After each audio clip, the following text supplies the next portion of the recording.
lives one day at a time. Kimmy Kim and Elations Radio.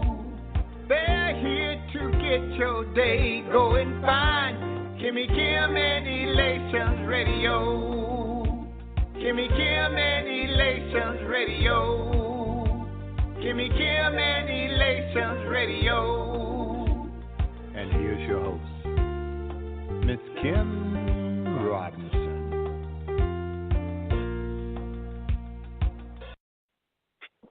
Well, hello. What's going on, everybody? This is Charles McCutcheon. I'm your favorite entrepreneur.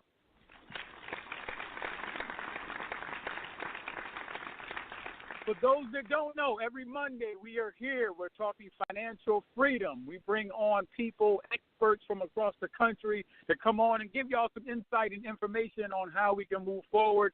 We bring the information. That is not without a doubt, but I need you to take the information and move with it. That's the best thing we can do. As I said, it's every Monday. You come on, get your education, and then move with the information. And today, I'm so happy I got in touch with this guy, and his name is Mr. Lamont Baxter, and he's going to come on, and he's going to rip it apart. I want y'all to take some notes, but we will definitely make sure that you have this information before he leaves.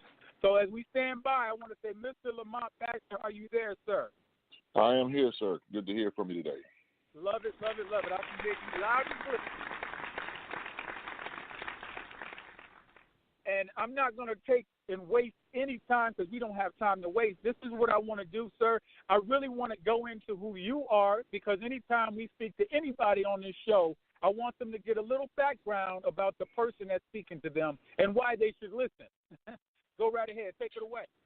That makes perfect sense. So my official title is a financial advisor, and I know that that's in a lot of people's mind an ambiguous statement. So let me be really clear about what I do for clients. That's probably a little easier to digest. I have a mission, and that mission is to make sure that the people I work with avoid financial failure. Period. So what's your background? You say you're financial. How did you start that? Sure. I started out working in banking, and once I in banking in the mortgage side, then after that I did some work for Fannie Mae in the secondary markets. After I left Fannie Mae, I actually was in New York and worked on Wall Street for a while. Then I came back to my hometown of Washington, D.C. And so now I work with individuals, and I work with business owners, and I work with families to, again, make sure that they avoid financial failure. And we'll talk a little bit about what that means. Yeah, I was about to dive into that because that's a broad scope when you're speaking finances. I mean, it can go to investments, to saving money, to a little bit of everything. Could you get some like a family? Give you a quick example. A family come to you and said, "Hey, we have a 401k, and I don't think we're saving enough money." What do you do from there? So the very first thing that I do, and I want you to just think about what happens when you go see your doctor. If you go see a good doctor, they're going to ask you a bunch of questions, and they're going to examine you and see exactly where you are from a health perspective. That's what I do with your finances.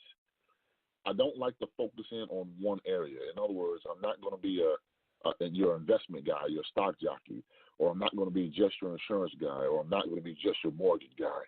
In order to avoid financial failure, you have to look at every single financial decision that's being made. So when I look at somebody, when I'm talking to a family, we talk about their mortgages or their rent. We talk about the money they're spending. We talk about their credit card habits. We talk about their saving habits. We talk about their investment strategies or ideas around investments. And if they don't have any ideas or original ideas around that, then what we'll do is we'll help them create their own philosophy and then move that philosophy into action. Got it. I have a good one for you. So you're going to meet people. I don't care where they are, all over the country. Well, I don't have nothing, so I don't need no financial advice. I don't have anything anyway. What would you say to them? Well, my first question to them is, do you have a job with steady income? And if you have a job with steady income, and I don't care if you're making, $200 a week, $200 it doesn't matter how much you're making. If you have steady income, then you have something to be managed. Got it. And I'm going to give you the other scenario because I meet people that's making a little bit of money, that's six figures. Well, I'm good anyway, so it don't really matter. And so they think that they're good because I meet people all the time that are working with advisors that have CPAs, that have attorneys, they have all of these things in their network. But, the question I have to them is, okay, you have all of these individuals doing things for you. Are they communicating with each other? Because a lot of times people work their money in silos, these little individual vacuums, and there could be something that is missing in between the vacuums that'll be detrimental to you and your family later on. So it's sort of like, the football team. Okay, you got a bunch of different players. Who's coaching these players? Who's helping you? You own the team. Somebody's got to be the coach and the quarterback. Got it. So there's always some underlying things when people have a passion. Because you sound like you have a passion for this. Why do you do this type of work? Well, I started working, and I'm going to date myself. My first full-time job was in 1981. And I remember maybe 2 or 3 years after I started working that this thing called a 401k came into fruition for normal folks. Back in the day, unless you had a lot of money, it was difficult to invest in the stock market. So the 401k came into existence, or I should say started to become mainstream for corporations. And what they did was they replaced pensions with 401ks. So you had a chance to invest in the market, and that was the way that it was sold to America. Now we've got 30-some-odd years of people doing this, and we have empirical data that shows that if it's not done in the proper order and in the proper manner, then you won't be able to stay retired. And I don't know what the demographic of your audience is, but I would just say to them, I want you to test this theory out yourselves by doing this. When you're riding around for the rest of the week, I want you to look at all the people that you know, that you're familiar with, that are either at retirement age and cannot retire because they don't feel like they have enough in their 401ks or whatever investment vehicles that they've chosen, or the other set of people that are at retirement age, had retired, and then had to go back to work to quote-unquote make ends meet. To me, that's a failed retirement strategy. So I started looking for something that was not going to fail, and that's where I came up with that term of avoiding financial failure. That's a failure to me, and it can be avoided if you do things in the proper order and the proper manner. Okay. Now let me ask you this one. So where would somebody start? Like, I want to know about how do I fix my personal situation? Where would they start? Okay, so I'm going to ask you this question. You are an entrepreneur, correct? That is correct. And one of the things that entrepreneurs do, which is the same thing that somebody that works a 9 to 5 does, okay, what's the reason that you go to work? Right. Okay. Excellent. And so that means that you're doing your job, you're generating your money because of meaning. It gives you meaning and purpose. Is that an accurate statement? Yes. Okay. Another reason, and the only other reason that people go to work is because they need to generate income. Because in order for you to exercise your passion or to have the options to do the things that you're passionate about, you have to have some kind of cash flow. And the cash flow comes from income. Make sense? Yes. So I look at income, and you said, what's the first thing that you do? The first thing that you do in my program, in my mind, is that we look at your source of income, and we take away any threats or any gaps to your income. Because without your income, you can't realize your dreams. Okay. So we'll examine that, and we'll co-create a plan after we identify the threats, after we identify the gaps. My next question is going to be for you to take the steps to correct that thing, to protect that stuff. Once we do that, the next step for me is that we go into savings, because here's what I tell kids that are graduating from college. They're going into their first profession. You go get a job, the first thing that the people are going to do is put a stack of paperwork in front of you to sign up for your health insurance, your dental insurance, and then they want you to invest in their 401k or whatever plan they may have. Well, I take a different approach. I would much rather see you save some money before you start to investing. And here's why. What's going to come first in your life? Are you going to need some money to buy a house or make a repair or something if you already own a home, or some kind of emergency is going to pop up where you need to put your hands on cash, or are you going to retire first? Which one of these scenarios do you think is going to play out first? Well, you're going to need some money somewhere. So we have in America a myth that's been put upon us through what I call financial entertainers and all of the banks and all of the Wall Street cats, which is start giving us your money right now so that we can invest it on your behalf for the next 25, 30, 35, 40 years. Now, I want you to invest, but I don't want you to invest until you have some savings, because emergencies will come up and you will need to put your hands on cash. And if you have it locked away in a qualified retirement plan, such as a 401k or a 403b or a thrift savings plan for all of our government workers out there, you can't access those funds. If you do access those funds, you will be penalized 10%, and you may be forced to pay taxes on them. So it's not the right way to start to accumulate and build wealth. Uh-huh. Got it. Now, when you said triggers or traps that we go through, can you name one of those triggers or traps that people may not even think about? For sure. And they happen to us all the time. Sorry. One of the things that could make, and here's how you figure out where the traps are. And I want all of your listeners to just make a list in their personal lives of where this could happen. What can make your income go to zero? So if you're working and you lose your job, your income can go to zero. How do you combat that? Well, if you have enough savings, you'll get another job. You may not get the same type of job or the job making the same kind of income, but if you are marketable and you have a skill set, then you may be able to get another job. So losing a job is a temporary thing. But what happens to people when they get sick or ill, diagnosed with something? That income goes to zero because you can't go to work. Figure out a way to take that gap off the table. If you're married and you're raising a family, or you aspire to raise a family and you're generating money, what happens if you pass away? The people that you are your family is still counting on that income.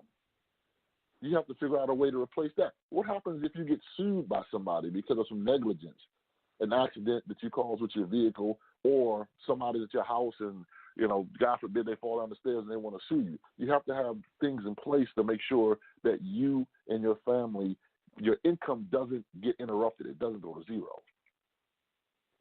So those are the steps that you take first. You just figure out all these other threats. Another type of threat is when you are investing, are you properly allocated in your investment strategy? Are you too aggressive, or are you not aggressive enough? Is the rate of return that you're receiving in your portfolio, does it match up with the amount of risk that you're taking? That's another thing that you have to examine. Those who don't like to invest and they just want to save money, I should say just want to, but they're saving money. Are you saving your money in tax-efficient strategies? Or are you putting it in places where there's slow to no growth and you got to pay taxes on the growth?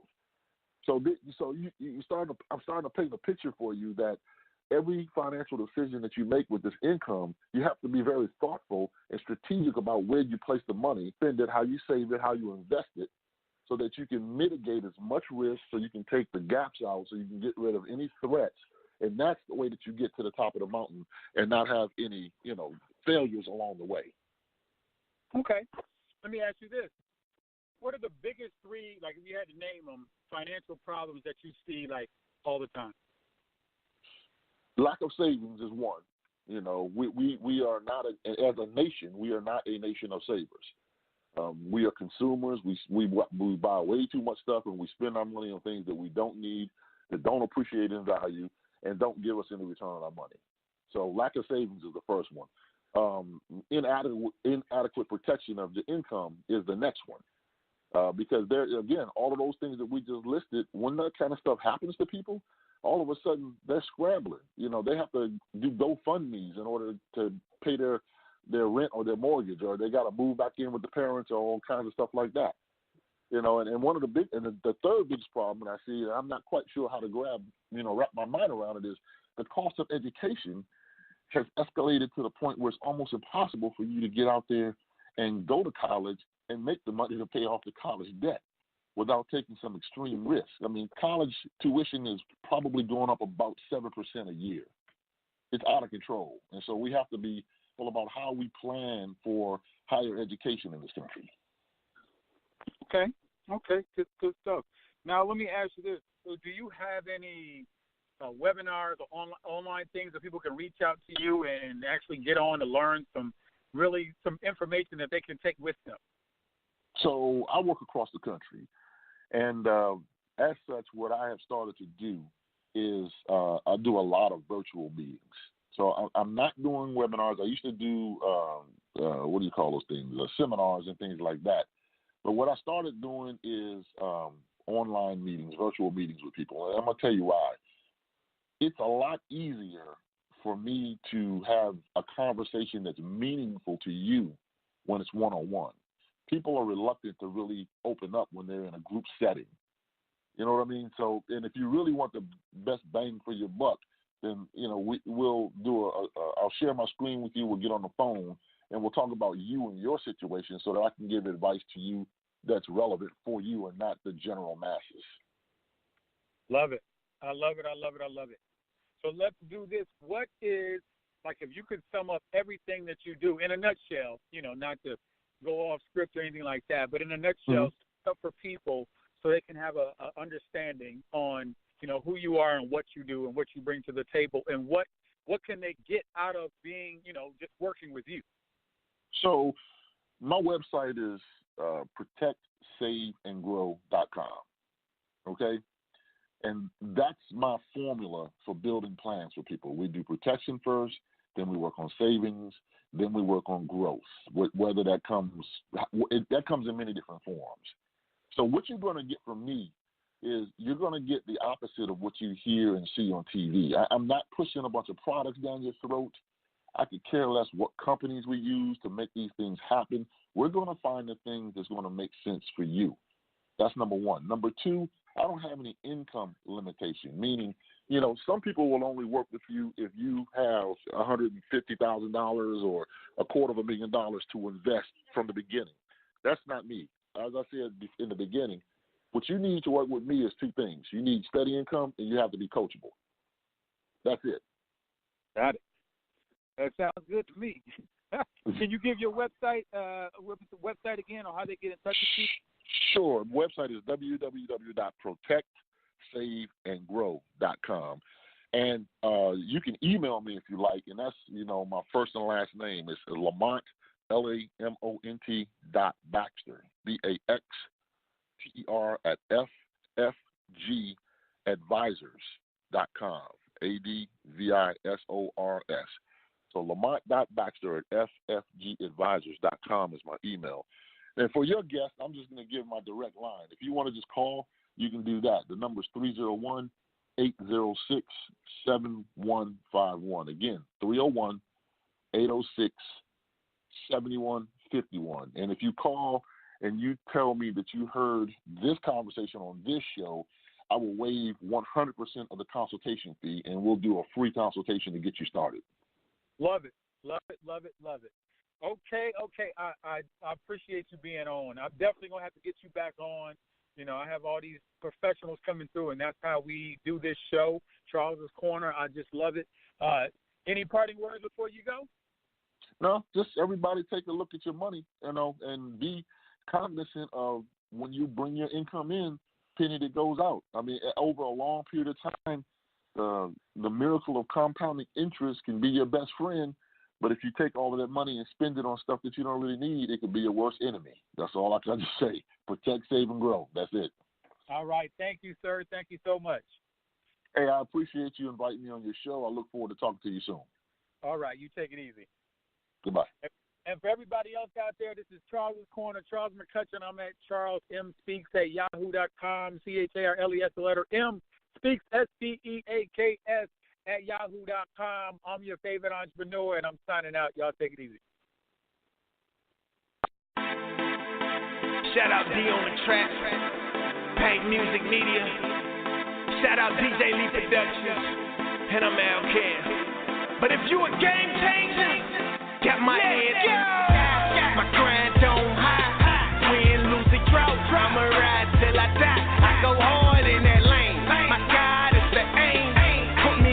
And watch me change the game, cause I'm a game changer. I'm a game changer. I'm a game changer. I'm a game changer. I'm a game changer. I'm a game changer. I'm a game changer. I'm a game changer. I'm full court press. I pledge allegiance to the best. Ain't nothing left to give it that reverence that the Father gets. So every day I work the sweat. say just do whatever's best. It's evident I'm blessed and I work like it. Fight like a Viking, fight like a lichen. The difference is I like it, so I shine like I'm lightning. So I'm going head to head with certain depth. Who you liking? Yeah.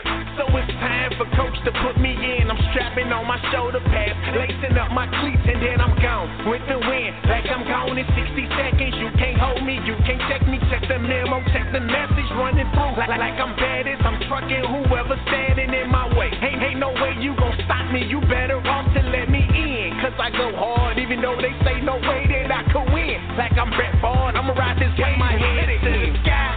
My grind don't hide, win, lose, or drought. I'ma ride till I die. I go hard in that lane. My God is the aim.